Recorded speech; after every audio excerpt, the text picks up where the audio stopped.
This debate of who's the best Spider-Man is so dead and so played out. It's getting on my nerves. At the end of the day, we need to stop pitting the Spider-Man against each other and realize that they all play a special role in the Marvel Cinematic Universe as a whole. And we need to stop acting like these three Spider-Men didn't do a hell of a good job at what they did. Otherwise, we wouldn't be talking about this shit, okay? So first of all, let me make something very clear. Toby, Andrew, and Tom they all did an amazing job. They did an incredible job at their job. That's why we're talking about this. So let me put it to you like this. The best Spider-Man is all three of them, and here's why. If we look at the time periods, which is really the key factor that I want to talk about, is the time period at which these movies were released, okay? Of course, Tom is hot right now. He's been hot since Homecoming. He's been hot since he's been reintroduced into the MCU, right? Andrew and Toby have never been a part of the MCU until No Way Home. So we can't really say, oh, well, Tom is just the best. He's the best right now. He's the best in the MCU era of Spider-Man. Yes, he definitely is. Absolutely. Brand New Day was an amazing movie, and I loved every moment of that. But that's right now. Like I said, that's in the MCU era. If we look at the era of Andrew Garfield and Tobey Maguire, they were great at their time for what they did. That's like saying Christopher Reeves is a horrible Superman. Well, he might be horrible now because we don't live in that era when he was Superman on everybody's screen. You see what I'm saying?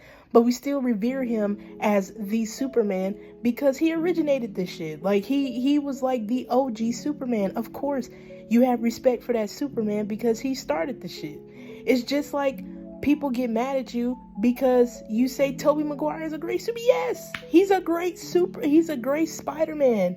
He's a great Spider-Man, and he paved the way for Spider-Man to even be introduced into the MCU because, again, Tobey Maguire's Spider-Man all three of those movies were standalone. They had no attachments to the MCU at all, and especially at that time, before the MCU even started, we had a Spider-Man movie. So I'm like, can we really act like Tobey Maguire's Spider-Man isn't really that nigga? Because yes, he is.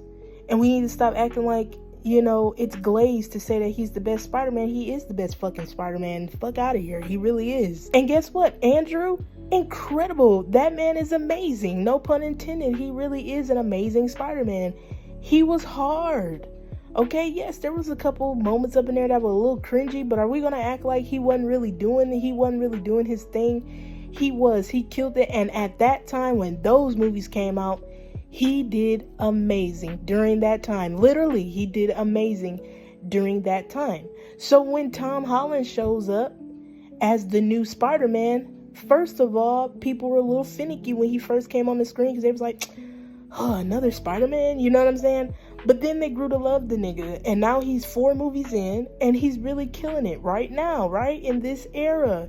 So we need to stop acting like we need to stop acting like these Spider-Man can't have respect. They're all the same character, and they all brought it differently. Like I said, that's like saying Henry Cavill is better than Christopher Reeves.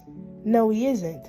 Because he's not the OG. He's not the one who paved the way. There wouldn't be a Henry Cavill as Superman if Christopher Reeves didn't start the shit. You see what I'm saying? So we respect the OGs. Toby is the OG. He's the OG. He started the shit. Like I said, we had a Spider-Man movie before the MCU.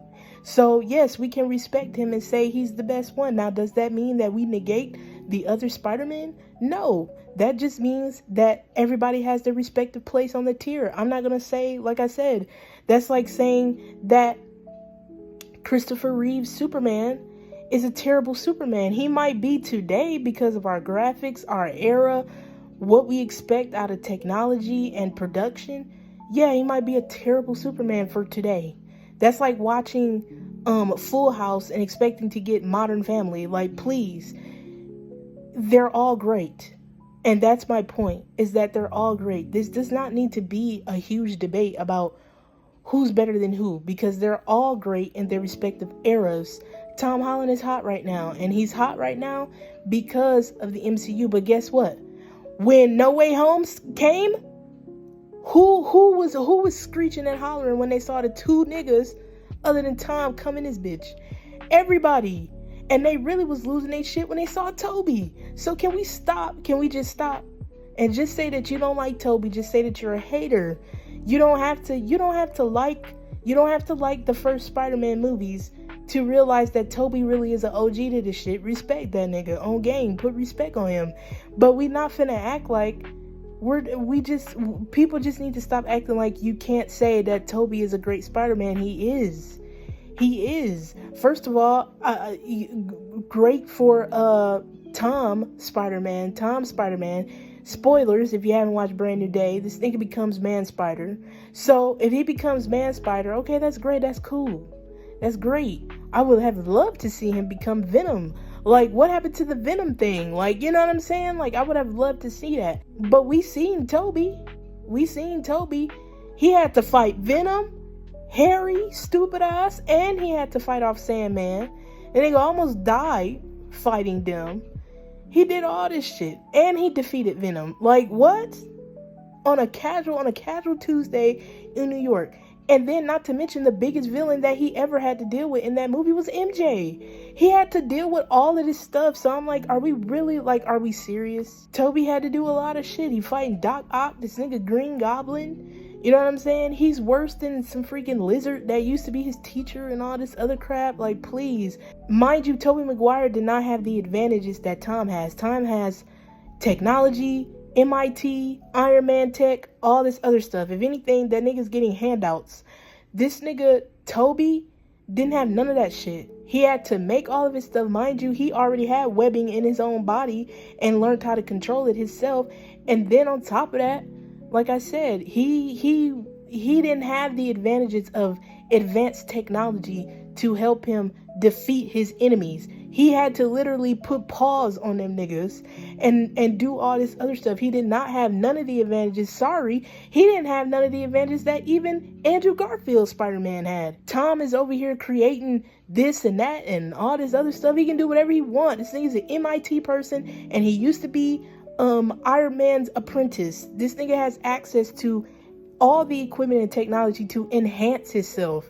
Toby really had to put in that work. He really had to. And I would love to see Tom get in the paint without having to use all of his technology necessarily. Like, I would love to see that. I would love to see him defeat somebody like Venom with nothing but his wits and you know what I'm saying? Because that's basically what Toby had to do. He couldn't just fight Venom by like putting him in another multiverse. He had to figure out how to blow. He had to blow him up. He had to figure it out. He had to use sound to get rid of him and all this other stuff. He had to do all of this stuff. He had to use his wits and his casual smarts and his wisdom in order to defeat Venom. He was not finna defeat him with some. He couldn't use no Friday tech to scan his vitals and see his weaknesses and all this other shit. He had to figure it out as he went. And that's why he will always be the GOAT. I'm sorry. And I know I said all of that trying to say that everybody's great, but bitch, please get the fuck out of here if you really didn't think that I was going to say that Tobey Maguire is the greatest person. Like, me just sitting here just thinking about all the shit that he did without all the advantages that this nigga Tom has. He really is the fucking GOAT. Loved Tom. Loved Andrew. But we really need to stop acting like Toby wasn't really an OG out here putting paws on niggas. He was putting paws on niggas. He didn't even have to. He was just putting paws on niggas, and that was all he could rely on. He didn't have no technology. He didn't have none of that. He didn't have no people at MIT. He didn't have no Iron Man tech. He didn't have any of that shit. He had to figure out his assailants. He had to figure out all of that stuff on his own and then fight them based on that. He couldn't go and scan their body to figure out and have some program tell him what his weaknesses are and so he can adapt. He had to learn how to do that shit on his own. Hopefully this brings this conversation to a dead end because I'm so tired of hearing it. Like I said, all of them are great, but bitch, fuck out of here if you didn't think I was gonna finish this by saying Tobey Maguire is that nigga. He will always be. and put some respect on his name.